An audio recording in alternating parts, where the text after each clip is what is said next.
Bonjour mesdames et messieurs, vous nous rejoignez pour vos éditions de 15 heures au sommaire de cette édition.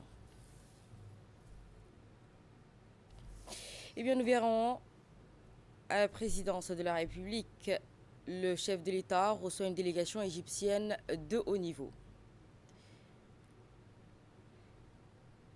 Également, dans le cadre de la sécurité nationale, le chef d'état-major général des armées, Zakaria Cher Ibrahim,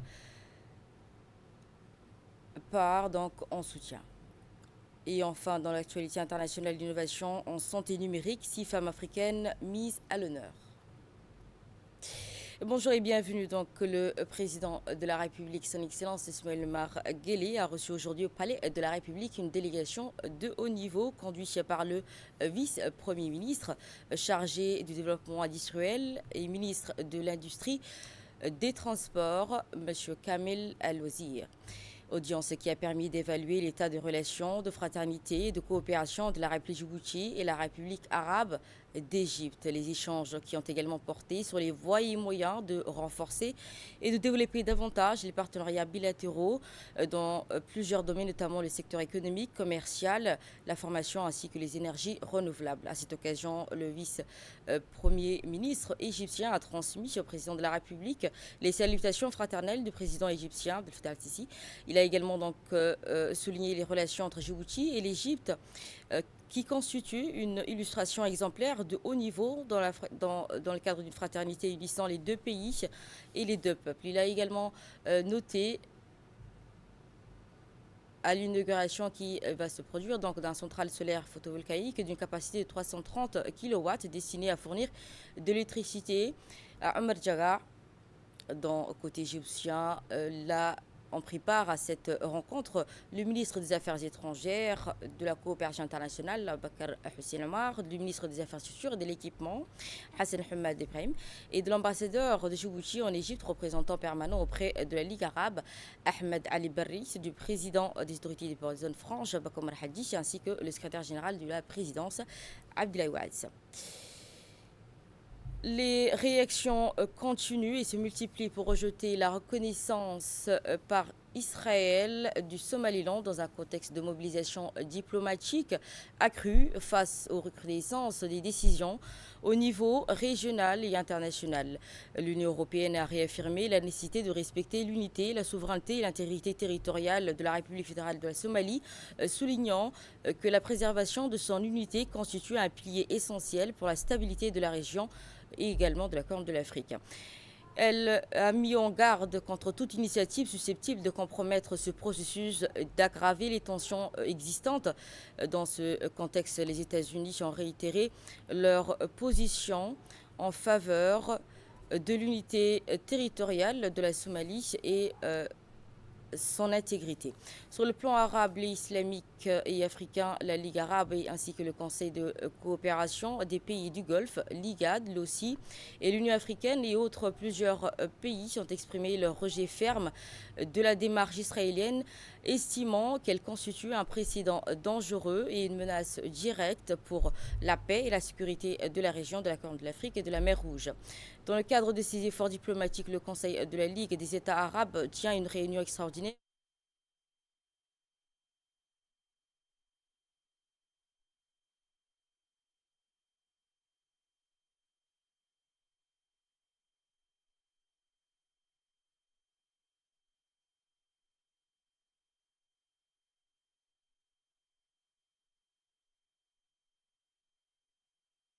arabe tient une réunion extraordinaire au niveau des représentants permanents afin d'examiner les conséquences de cette reconnaissance et réaffirmer ainsi la position arabe commune.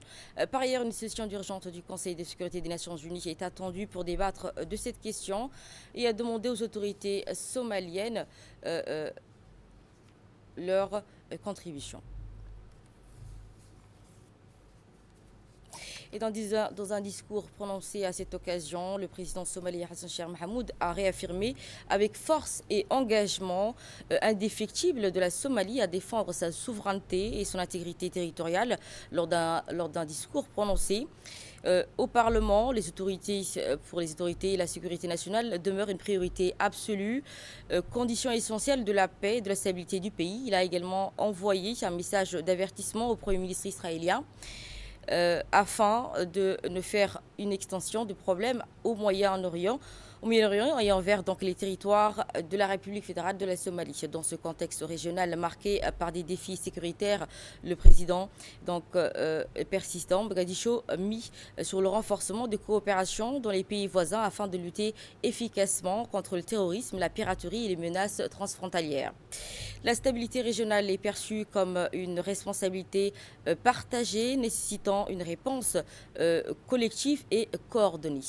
Sur le plan international, le chef de l'État a plaidé pour un approfondissement des relations diplomatiques et un engagement accru avec les partenaires et organisations internationales dans l'objectif de mobiliser les soutiens politiques, techniques et financiers indispensables au renforcement de l'État.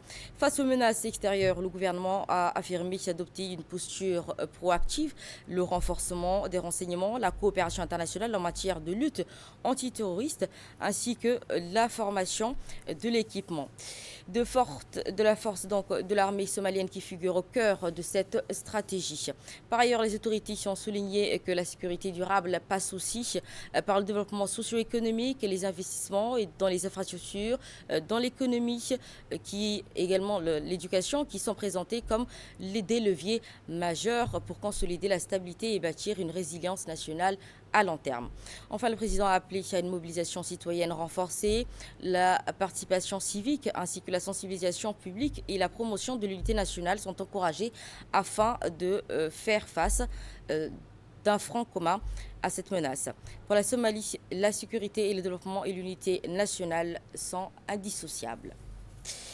Autre nouvelle du pays dans le cadre des suivis et des situations sécuritaires frontalières nationales et de l'attention constante portée pour le bien-être des militaires déployés, le chef d'état-major général des armées, le général de corps Zahir Ibrahim, s'est rendu ce matin au poste avancé de Dadato.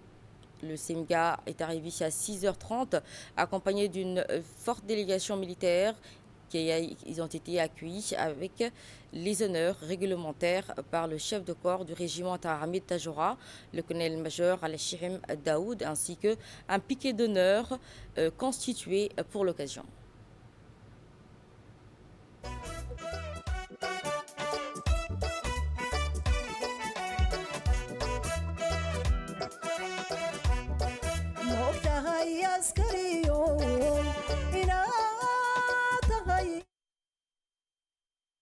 gobanimada ugubiyo calankiyo arladu kiyayirkanayeen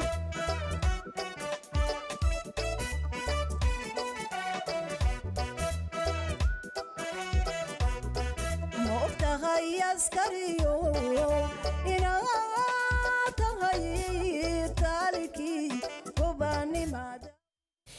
Au cours de cette visite, le chef d'état-major général des armées a procédé à une inspection des personnels et des matériels du poste avancé. Il s'est informé directement des conditions d'exécution de la mission, du moral des troupes et des dispositifs généraux de sécurité déployés le long de la frontière. Pour rappel, le poste avancé de Dadato, situé administrativement dans la région d'Obok, relève de la responsabilité militaire du régiment interarmé de Tajora. Au cours de cette visite, le chef d'état-major général des armées a présidé une cérémonie de remise de galons marquant l'avancement en grade de 33 militaires. Ces derniers se sont distingués par leur professionnalisme, leur sens élevé du devoir, de leur engagement exemplaire dans la protection des frontières nationales, mais aussi dans leur appui constant aux populations locales, contribuant ainsi à la sécurité, à la stabilité et au renforcement de la confiance entre l'armée et les citoyens de cette région. Cette reconnaissance qui est traduite par la volonté du chef d'état-major général des armées, Zahir Ibrahim, de valoriser le mérite, le courage, l'esprit de sacrifice des femmes et hommes qui servent à la nation dans des conditions exigeantes, notamment dans les zones les plus reculées du pays.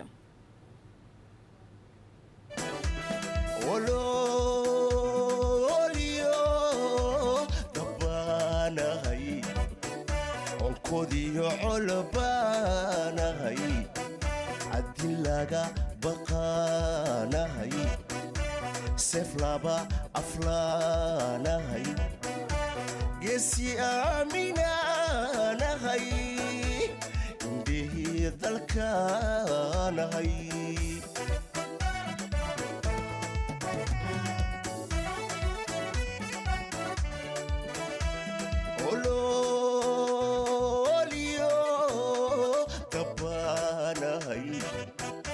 onkodiyo colbaanahay haddii laga baqaanahay seef laba aflaanahay geesi aaminaanahay indhihii dalkaanahay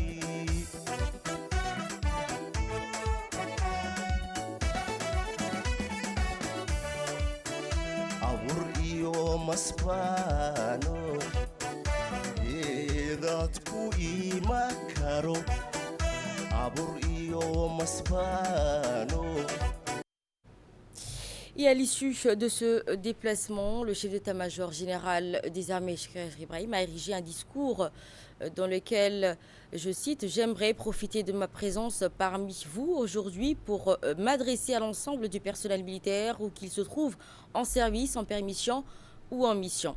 Nous devons faire preuve de bravoure, d'honneur afin d'être dignes de l'estime de nos camarades, de nos parents, de notre nation ou de notre religion. C'est à ce prix que nous méritons l'honneur ici-bas. Grâce à Dieu, la récompense est dans l'au-delà. Porter l'uniforme nous distingue des autres de la tête aux pieds. Il nous impose le devoir sacré de protéger notre patrie, notre dignité, notre honneur et notre nation et d'être prêt, si nécessaire, à donner notre vie pour cette noble cause. Nous servons donc sous un drapeau qui garantit nos droits fondamentaux, la prise en charge médicale, la retraite et autres avantages sociaux. Nos familles bénéficieront donc également de ces droits, même après notre disparition. C'est cette bénédiction accordée par Dieu dans laquelle nous devons être reconnaissants. À l'heure où certains pays se présentent comme des puissances mondiales, nous aussi, nous sommes une puissance et jamais en douter. Et en plus, et plus encore, nous avons donc la foi, l'islam qui guide nos actions et renforce notre engagement. Nous sommes donc tenus d'agir avec honneur à tous les niveaux à l'image de cette unité et qui a su défendre avec fermeté et courage ce poste avancé. Mon déplacement a également été l'objectif de vous adresser mes remerciements au nom du ministère de la Défense, en particulier au gouvernement du gouvernement de la République de Djibouti, de manière générale pour les efforts et les sacrifices consentis. Quant aux terroristes qui errent et déshonorent notre nation, vivant donc de peur et dans l'indignation, abandonnant donc leurs familles et leurs compatriotes, vivent aujourd'hui dans l'inquiétude car nous gardons de pied ferme la nation.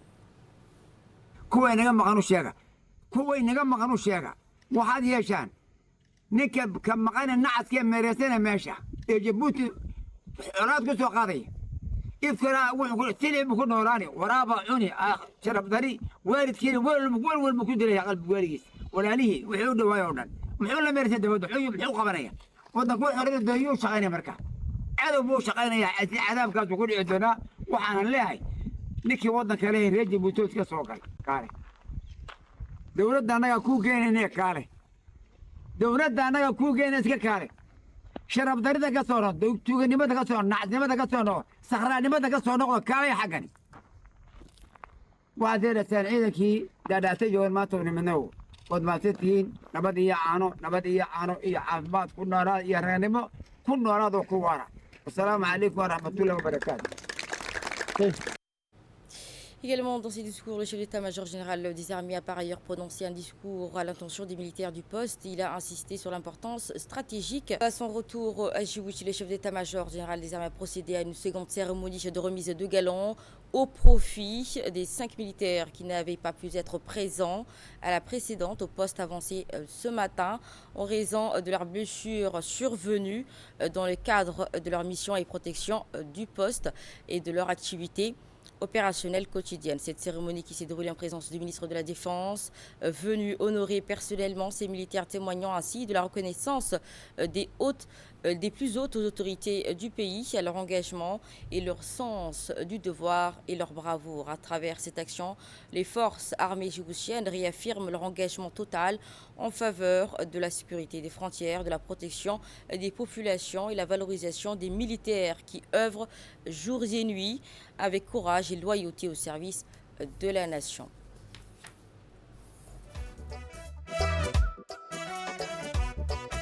ina tahay awoodii lagu aarsanayay ma og tahay askariyo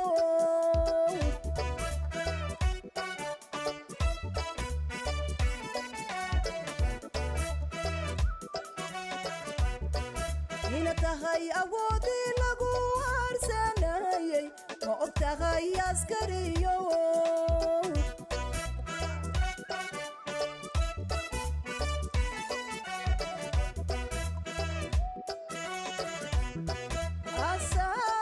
asaaskii nabadiyo abaabulihii guushiyo ambaqaadkii noloshiyo eebadii dagaalkiyo indhihiina tagay ma og tahay askariyo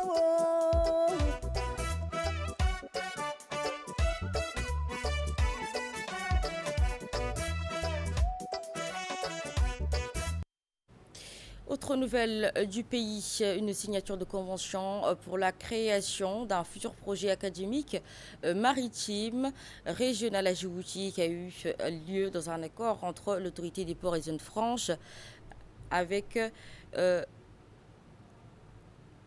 l'Académie arabe des sciences et des technologies du transport maritime, le projet de l'Académie maritime régionale de Djibouti, approuvé à l'unanimité par les États membres. Ce futur académie à Djibouti formera les cadres et techniciens du secteur maritime et portuaire au service de toute la région.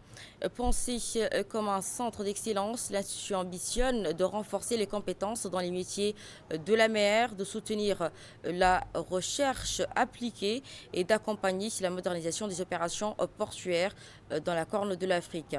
Elle viendra combler donc un vide dans une zone de transport maritime qui demeure un levier essentiel et de commerce et de connectivité régionale. Cette cérémonie de signature de convention pour la création d'un futur projet académique maritime régional a vu la participation d'Ismail Abdel Kafir, président de l'Académie arabe des sciences des technologies du transport ainsi que du président de l'autorité des ports et des zones franches, Abakom Hadi, et de l'ambassadeur de Djibouti accrédité en Égypte, représentant permanent de notre pays auprès de la Ligue arabe, Ahmed Ali Barri. Ce projet qui incarne donc la vision commune de l'Afrique, capable de former ses propres experts et de maîtriser ses flux logistiques. À ce jour, 54 officiers ont été diplômés de l'Académie arabe. Les 22 dernières diplômées étaient des femmes. À ce futur donc académie qui offrira une variété de formations spécialisées dans les domaines de sciences et de technologie et dans les transports maritimes grâce à son expertise reconnue dans la sous-région et qui proposera un programme qualifié qui va préparer à une carrière réussie dans le secteur en constante évolution. Et dans un discours, le président de l'autorité des ports et des zones franches, Bakom Al-Hadi, a souligné l'importance du capital humain dans la formation de nos jeunes dans le domaine maritime. Il a rappelé qu'à ce jour, 54 officiers ont été diplômés de l'Académie arabe ainsi que 22 dernières promotions qui étaient exclusivement composées de femmes. Poursuivant ses propos, donc, il a également souligné que des pays beaucoup plus grands n'ont pas donc également pensé à investir dans ce domaine. Enfin, il a exprimé sa gratitude envers l'Académie arabe des sciences dans la création de cette branche à Djibouti. Dans la partie donc mag de cette édition, Djibouti, quand le monde parle d'or noir, le pays mise sur une autre richesse, l'or blanc. Au cœur de la Kassal, la ressource la plus salée de l'Afrique est devenue un véritable levier industriel, créateur d'emplois et de croissance. Un pari stratégique sur l'avenir porté par une vision claire du développement national. Immersion donc au cœur de l'or blanc de Djibouti. C'est un magazine de la rédaction. Je vous propose de le suivre.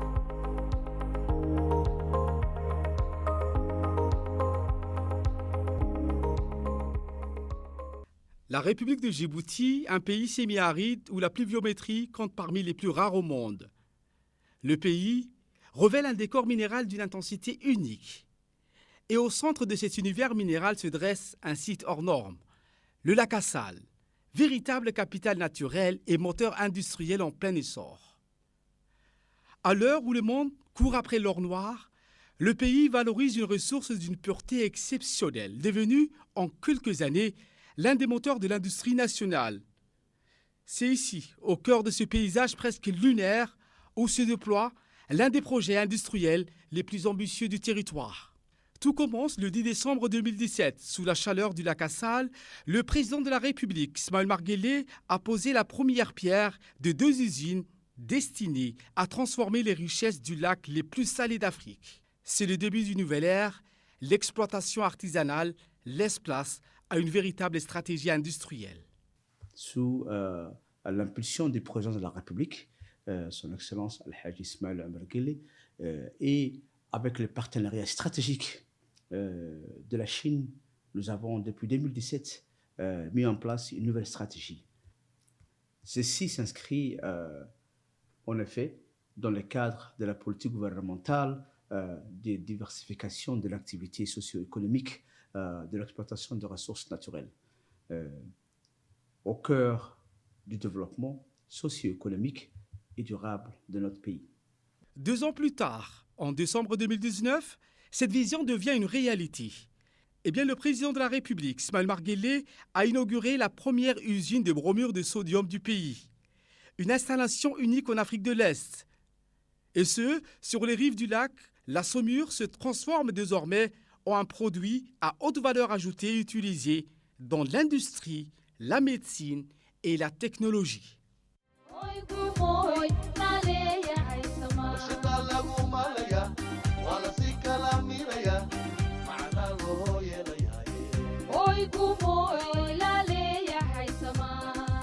Ces projets industriels viennent solidifier notre croissance et notre développement durable, conformément bien sûr à la vision 2035 du gouvernement. Cette production de bromure de sodium sera complétée aussi par la production sur place de la soude caustique et du chlore.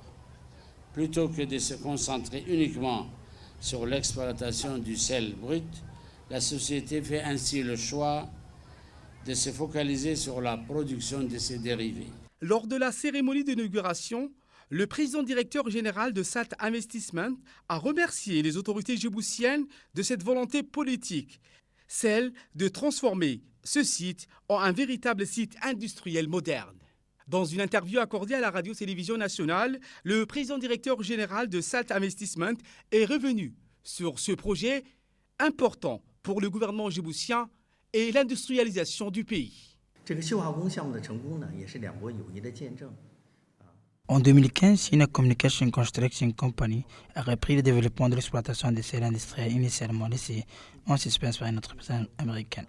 Après avoir acquis une participation dans SALT Investment, nous avons procédé à un ajustement stratégique passant de la production des sels industriels à la production des produits bromés. Nous avons établi avec succès un partenariat stratégique avec Shandong Hewang Chemical Co. pour la production des sels.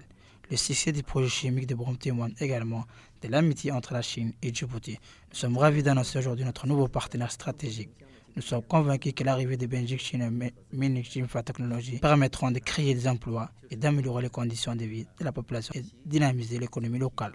À partir de 2023, cette dynamique s'accélère avec la modernisation, l'extension, la diversification. Le bromure de calcium solide puis liquide entre en production. À ce jour, plus de 264 000 tonnes de produits ont déjà été exportés vers des continents comme l'Asie, le Moyen-Orient et plusieurs autres marchés. Ces exportations ont généré plus de 2 milliards de francs djibouti pour le trésor public. Le lac Assal s'impose comme un pôle industriel stratégique et surtout crée des emplois, des services se développent et toute la zone élan économique bénéfique aux populations locales. En 2025, un accord tripartite est signé en Chine et qui ouvre un nouveau chapitre de ce secteur industriel. En effet, le ministère de l'Énergie, chargé des ressources naturelles, Salt Investment et Beijing China Mining Jinfa Technology lancent un vaste programme pour développer le sel industriel et alimentaire lors de cet accord tripartite.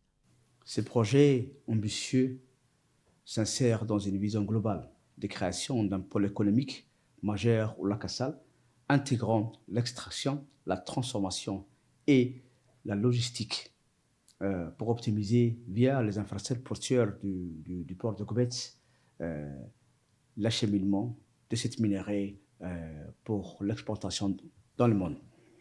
Avec cet accord, des nouvelles usines verront le jour avec une montée en puissance progressive, soit 500 000 tonnes, puis 1 million de tonnes et enfin 2 millions de tonnes par an. En tant que directeur général de Beijing China Mining Jinfa Technology, je suis très heureux de venir à Djibouti et de collaborer avec le gouvernement de Djibouti ainsi que Salt Investment au développement des précieuses ressources du pays. Fort de notre expérience, de notre capacité à intégrer les ressources du secteur, nous espérons contribuer au développement de cette ressource précieuse.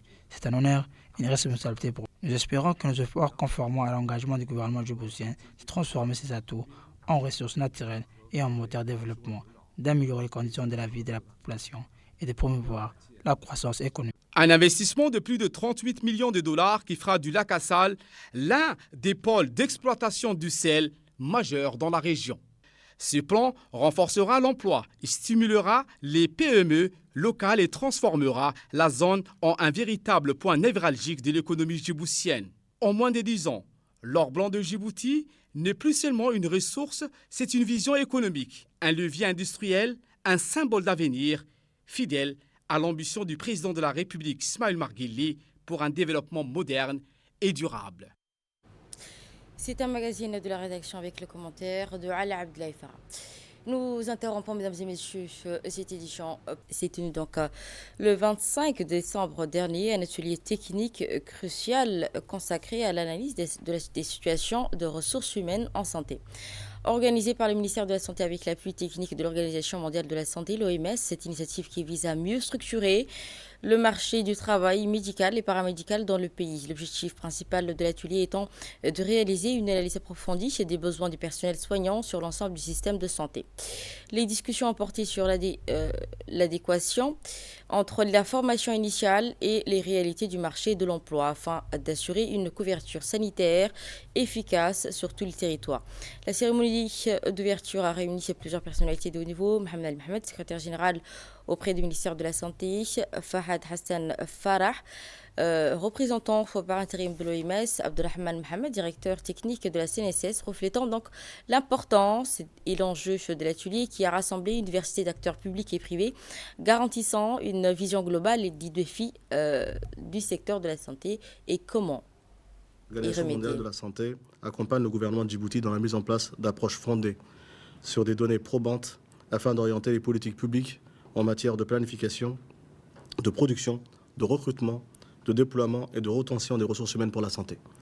L'analyse du marché des ressources humaines pour la santé que nous lançons aujourd'hui constitue une étape clé de cette dynamique. Elle permettra de mieux comprendre l'offre et la demande en personnel de santé, les mécanismes de formation, des recrutements et de mobilité, ainsi que les interactions entre les différents acteurs publics et privés du secteur.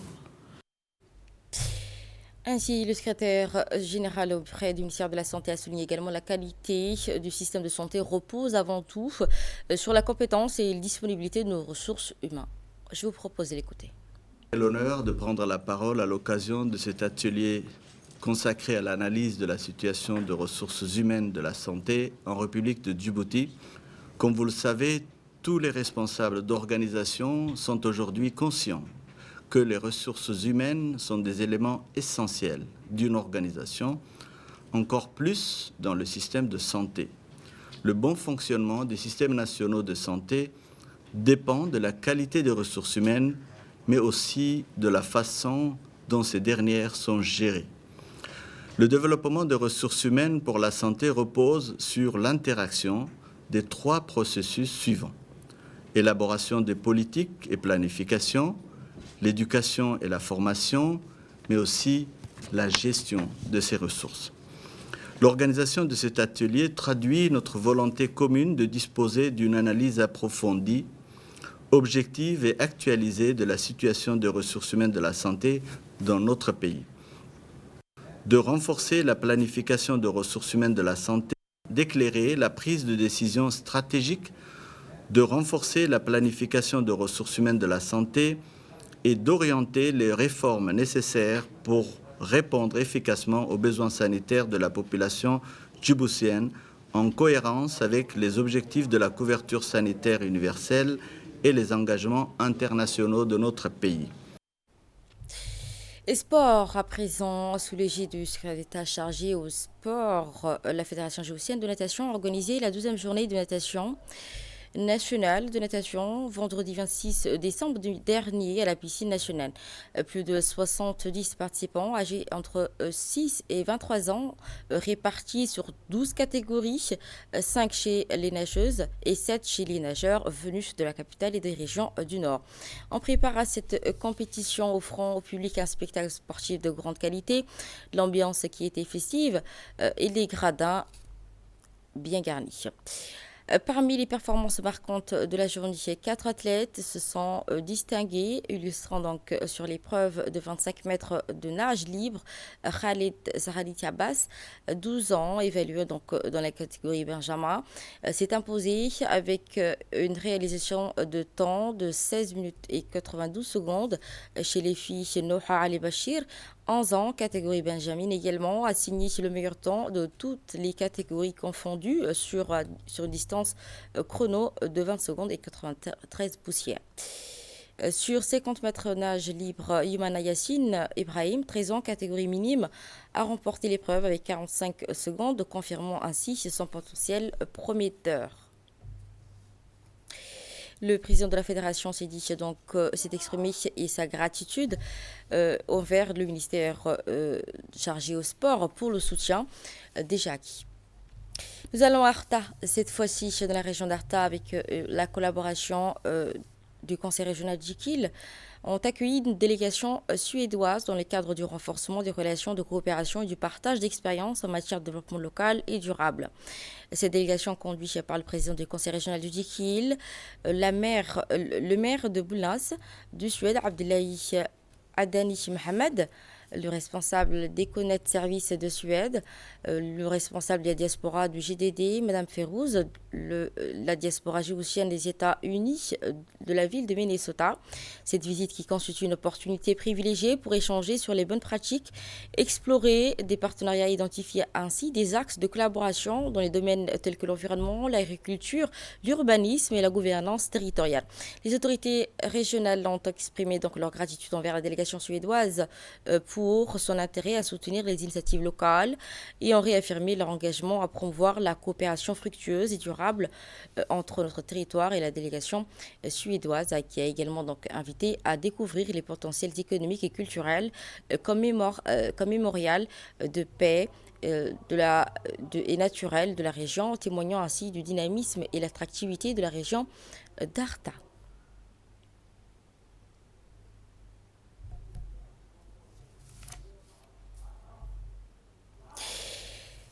Ainsi, je vous propose de suivre cet extrait pour plus de détails à ce sujet. Tourner avec le maire de la ville de Boulas, M. Abdullahi Adani, mais également Econet Service de Férouz, de JDD, mais aussi de jeunes responsables de la diaspora de Minnesota. Comme vous le savez, dans la politique claire du président de la République, les conseils régionaux, les villes, on leur permet d'établir des coopérations, des partenariats avec des coopérations de villes, d'où l'utilité de la diaspora, qui sont des ambassadeurs des villes où ils sont. Nous avons d'habitude savons que la diaspora, d'abord, c'est une source économique.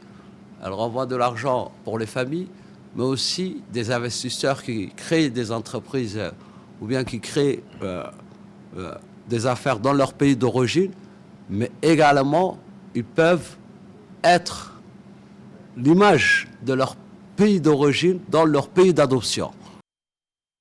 Et de là, nous allons à Obok dans une soirée festive qui a vibré au rythme d'une manifestation en soutien au président de la République, son Excellence Al-Hajj Ismail Malguerli. Candidat de l'UMP aux prochaines élections présidentielles, cette mobilisation, symbole de solidarité et d'engagement, est une initiative de la société civile de Hayou. Comme annoncé, une grande soirée culturelle et musicale s'est tenue sur l'esplanade des CDC et du Centre de développement communautaire.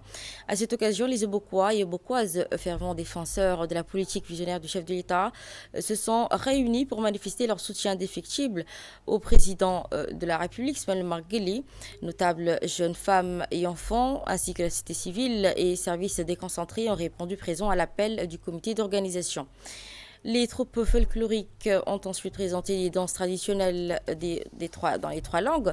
Côté musical, l'icône nationale, les fils de Hayouf, Ahmed Mohamed Amanda, accompagnés du grand artiste Hussein Haïlé, de l'étoile montante Mohamedé et des jeunes chanteurs locaux ont enflammé la soirée avec des chansons d'animation et surtout des morceaux dédiés au président de la République. Dans les interventions également au micro, le chef du village, Abdallah Hassan Miguel, et autres natifs d'Obok ont exprimé leur gratitude envers donc, le comité d'organisation pour cette soirée. Chacun a retracé donc les grandes réalisations du gouvernement ainsi que les choix de la continuité et exhorté les populations de Hayou à se préparer pour l'élection d'avril 2026.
Et nous terminons donc à Ali Sébié où a eu lieu un tournoi interscolaire pour sensibiliser les jeunes contre les MGF et le VBG.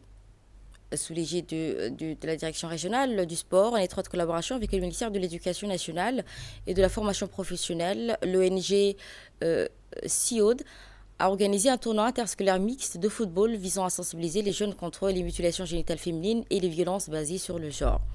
Cette initiative sportive et citoyenne a réuni plusieurs établissements scolaires de la région. Des équipes venues d'Ali Sébié, de Ali Adé, de Holhol ont pris part à la compétition plaçant le sport au cœur de la promotion des droits humains et de l'égalité du genre. À travers donc, le football, les organisateurs ont souhaité transmettre des messages forts de prévention, de respect et de cohésion sociale à l'endroit de la jeunesse.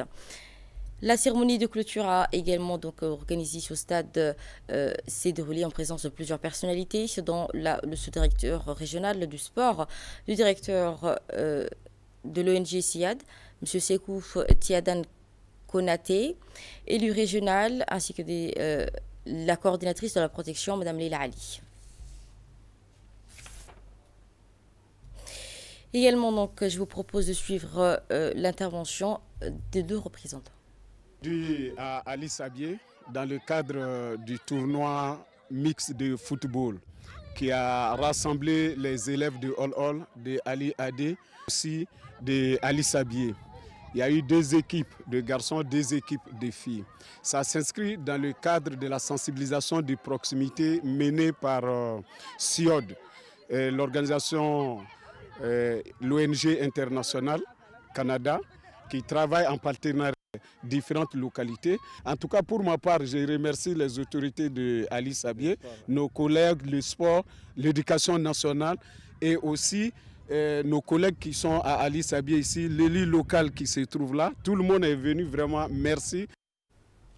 Et de notre passe à l'actualité sur de notre frontière de ce 15h, l'initiative Africa Women in Digital Health a récompensé 6 femmes africaines leaders de l'innovation de la santé numérique, mettant en lumière leur rôle moteur de la transformation des systèmes de soins sur le continent.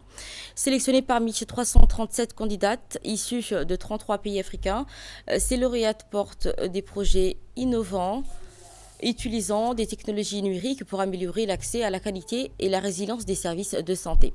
À travers ce programme de mentorat qui vise à renforcer le leadership féminin et à soutenir des solutions durables adaptées aux réalités locales africaines.